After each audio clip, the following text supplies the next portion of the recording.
हिवाळा हा एक आरोग्यदायी काळ मानला जातो. या काळामध्ये धातूचं बल चांगले असल्यामुळे, पाचनक्षमता चांगली असल्यामुळे आणि इम्युन सिस्टीम चांगली राहत असल्यामुळे आजारांपासून मात्र बचाव मोठ्या प्रमाणात केला जाऊ शकतो. या ऋतूचाच परिणाम म्हणून वाढणाऱ्या थंडीचा परिणाम मात्र प्रौढ व्यक्ती किंवा वयानुसार ज्यांना वात प्रकोपाचा त्रास आहे अशा व्यक्तींमध्ये मात्र सांध्याचे त्रास, सांधे जखडणे, दुखणे, ठणकणे आणि त्याचबरोबर मणक्याचे विकार आणि मांसपेशीचे विकार मात्र वात प्रकोपाचा परिणाम म्हणून मोठ्या प्रमाणात जाणवतात. अशा वेळेस हिवाळा हा ऋतू मात्र क्लेशदायक ठरायला लागतो प्रौढ व्यक्तींमध्ये. या काही उपायांचा परिणाम म्हणून थंडीमुळे शरीरामध्ये वाढणारा वात प्रकोप आणि त्याचाच परिणाम म्हणून शरीरामध्ये वाढणारी जखड घरगुती काही उपायांनी कमी केल्या जाऊ शकते. आजारपणाची चालू असणारी औषधोपचार हे सोबत ठेवून घरगुती काही उपायांनी मात्र यावर नियंत्रण कसं मिळवायचं हेच बघूया आजच्या व्हिडिओच्या माध्यमातून. नमस्कार, मी डॉक्टर विशाल राठोड, आयुर्वेदाचार्य. गेली 16 वर्षे आयुर्वेदाची प्रॅक्टिस मी करीत करतो.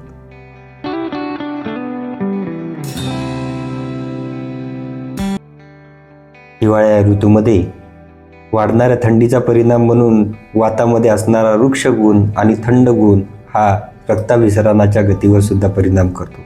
त्यामुळे शरीरात असणाऱ्या सांध्याच्या ठिकाणची वंगणं ही सुद्धा घट्ट व्हायला लागतात. रक्ताची गती ही मंद व्हायला लागते आणि शरीरामध्ये आम स्वरूपात असणारा अपक्व आहार हा सांध्याच्या ठिकाणी शरीरामध्ये सूज तयार करायला लागतो. म्हणूनच वात प्रकोपाचा परिणाम म्हणून सांध्यावर येणारी सूज, जखडण, वेदना ह्या मात्र मोठ्या प्रमाणात वयस्कर व्यक्तीमध्ये जाणवायला लागतात. अशा वेळेस साधा घरगुती केल्या जाणाऱ्या काही उपायाचा उपयोग जर केला गेला तर मात्र हे सांध्याच्या वेदना काही प्रमाणात कमी केल्या जाऊ शकतात. तर ही कशा पद्धतीने कमी करायची, तर याच्यासाठी 4 प्रकारचे उपाय हे आपण घरी केल्या जाऊ शकतात. त्यामधला पहिला उपाय म्हणजे अर्कपत्र. हो, अर्कपत्र ज्यालाच रुईचं झाड किंवा मंदार असं म्हटलं जातं. हे रुईच्या झाडामध्ये असणारे पान हे उत्तम वेदनाशामक मानले गेलेले आहेत. वेदनाशामक आणि शोथर म्हणजे शरीरावरच्या कुठल्याही सांधीच्या ठिकाणी असणारी सूज कमी करण्याचा गुणधर्म याच्यामध्ये असते. उष्ण स्वरूपात असणारे हे पान साधारणतः कुठल्याही ताव्यावरती एरंड थोडंसं एरंड तेल घेऊन त्यावरती हे पान शेकावं किंवा गरम होऊ द्यावं आणि सोसवेल इतकं गरम झाल्यानंतर मात्र दुखणाऱ्या सांध्याच्या ठिकाणी किंवा सूज असणाऱ्या सांध्याच्या ठिकाणी या पानाचा लेप केल्यासारखा लावून वरतून सुती कपडाने बांधून काही काळापर्यंत म्हणजे साधारणतः 20 ते 25 मिनिटापर्यंत याचा शेक सोसवेल अशा पद्धतीने पट्टबंधन द्यावं. अशा पद्धतीने साधारणतः 7 ते 10 दिवसापर्यंत ही क्रिया केल्यानंतर बऱ्याच मोठ्या प्रमाणात शरीरावर असणारी सूज किंवा वेदना ह्या कमी व्हायला मदत करतात. दुसरा उपयोग होतो एरंडपत्राचा. एरंड हे शरीरामध्ये कुठल्याही ठिकाणी असणारा वाताचा अवरोध दूर करायला, त्याचबरोबर वातासोबत कफाचा अवरोध दूर करायला उपयोगी ठरतं.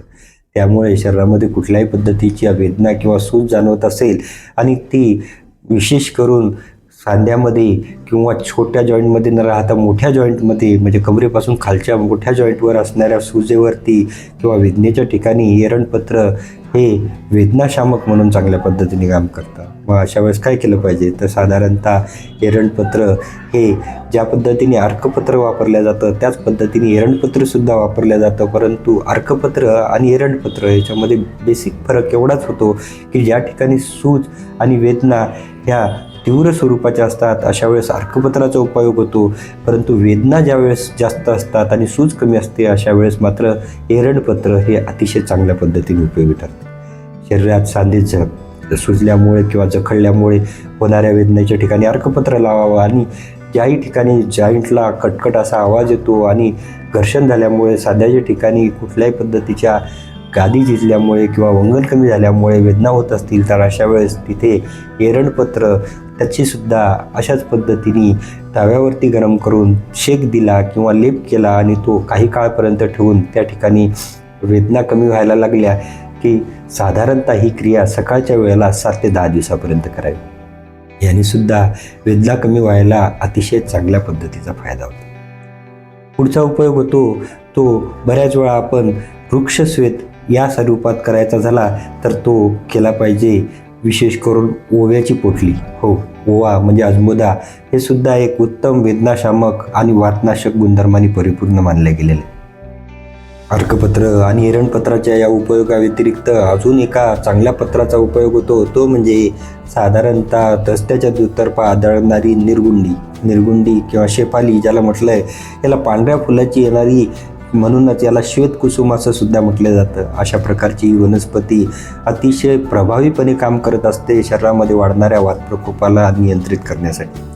शरीरामध्ये कुठल्याही सांध्याच्या ठिकाणी किंवा नर्वस सिस्टीमशी रिलेटेड असणाऱ्या नर्व म्हणजेच मज्जागत वायू ज्या वेळेस वाढतो आणि त्यामुळे शरीरामध्ये सायटिकेसारखे पेन किंवा कुठल्याही प्रकारच्या नसांच्या ठिकाणी असणाऱ्या वेदना, त्याचबरोबर अनिद्रेसारखे प्रकार आणि वातप्रकोप हा नसांच्या ठिकाणी ज्यावेळेस मोठ्या प्रमाणात जाणवतो, त्यावेळेस ही शेफाली किंवा निरगुंडी याचा स्वरस पिण्यामध्ये देणं, म्हणजे साधारणतः 10 ते 12 पानं फोडून त्याचं कुस्करून त्यापासून निघणारा स्वरस हा 5 ml पर्यंत सकाळी घेतल्याने मोठ्या प्रमाणात मज्जागत वातावर त्याचा चांगला परिणाम होतो आणि त्यामुळे असंबंध बडबड करणारी व्यक्ती असो किंवा रात्रीला झोप न लागणारी व्यक्ती असो, वयोवृद्ध व्यक्तींमध्ये ज्या मोठ्या प्रमाणात सांध्यांना सूज जाणवत असेल तर त्या ठिकाणी सुद्धा याच्यापासून बनवलेल्या पोटलीचा स्वेद देणं हे अतिशय उपयोगी ठरतं. तर हा पोटलीचा स्वेद कसा द्यायचा, तर साधारणतः कुठल्याही प्रकारच्या निरगुंडीच्या एक 20 ते 25 प्रकारची पानं ही घेतली पाहिजे. त्यावरती थोडंसं मीठ